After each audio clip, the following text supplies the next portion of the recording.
तस्वीर के सहारे मौसम कई गुजारे मौसमी ना समझो पर इश्क को हमारे नजरों के सामने मैं आता नहीं तुम्हारे मगर रहते हो हर पल मंजर में तुम আফরোজা রান্নাঘর। আজকে আমি উত্তরে যাব একটা পার্লারে বিশেষ একটা কাজে। সো আমি এখানে ওয়েট করতেছি হচ্ছে বাসের জন্য। আমি চাইলে মেট্রো রেলে যেতে পারতাম, বাট আমি যেখানে নামবো সেখান থেকে অনেক দূর হয়ে যাবে আমার জন্য। তাই হচ্ছে আমি একজিক লোকেশানে যাওয়ার জন্যই আমি আসলে বাসে যাব, এটা আমার জন্য সবচাইতে গুড হবে। সো বাস চলে আসছে, আমি অলরেডি বাসে উঠে পড়েছি। Of the night, I think of you. My heart beats with every thought of you. You're the one I can't let go. In your arms I find my home. Love, sweet love, it's you I'm dreaming of. Every moment with you feels like a gift from above.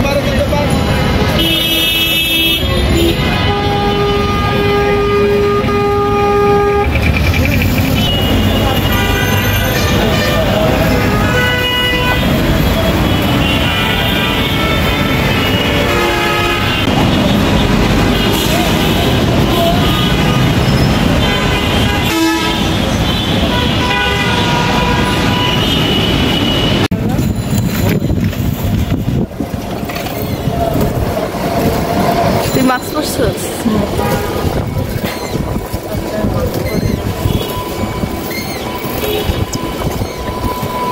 জাতির উদ্দেশ্যে তুই কিছু বল।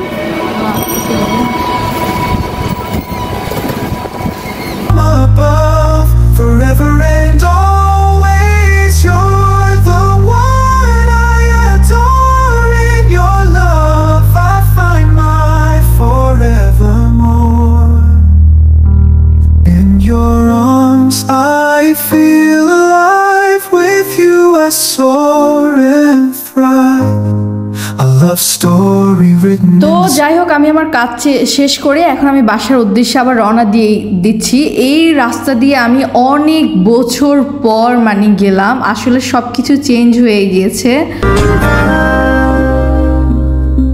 तुम्हारी तस्वीर के सहारे मौसम कई गुजारे मौसमी ना समझो पर इश्क को हमारे नजरों के सामने मैं आता नहीं तुम्हारे मगर रहते हो हर पल मंजर में तुम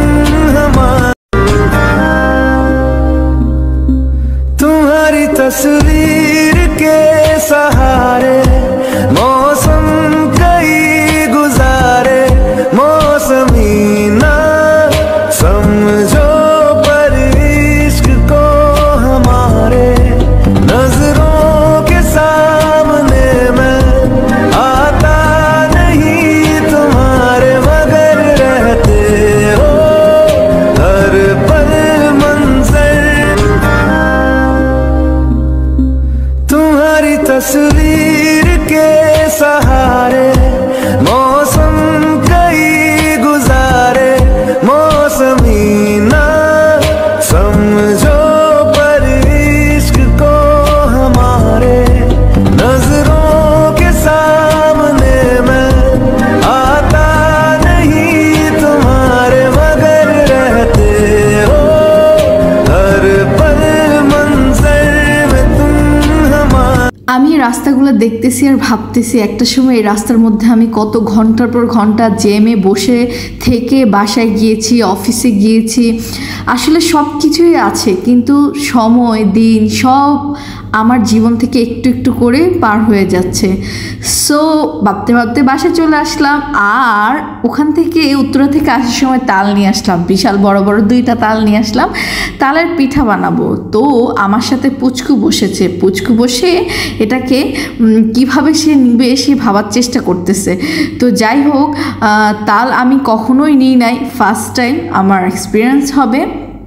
সো এটা তো মা ছাড়া সম্ভব না, তো মা শিখিয়ে দিচ্ছে কিভাবে নিতে হবে, কারণ এটা আমরা পারবো এটা কখনোই সম্ভব না, কারণ আমরা কখনোই এসব কাজ করি নাই। সো এখন হচ্ছে গিয়ে বসে টানা হিচড়া করতেছি, আমি একদিকে টানতেছি, পুচকু আরেকদিকে টানতেছে, দেখি ছুটানো যায় কি না, কিন্তু কোনো ওয়েতে এটা ছুটতেছে না। আসলে উপরের কাভারটা হচ্ছে এটা খুলতে হবে, দেন এটা তারপর হচ্ছে একটা একটা করে আঠি বের হবে।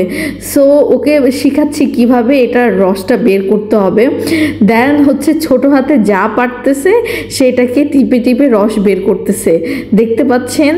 আর রসগুলো দেখেন কত সুন্দর হয়েছে। একটু কষ্ট তাল নেওয়া, কোনো সমস্যা নাই। আমার নানু মারা গেছেন, উনি এত সুন্দর করে তাল নিতেন, একদম পুরো তালের খোসাটা একদম পুরো হোয়াইট হয়ে যেত।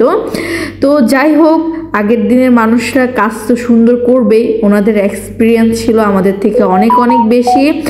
তো আমরা তো নয়া কিছু করার নাই, ওই হই এখন হবে তালের পিঠা।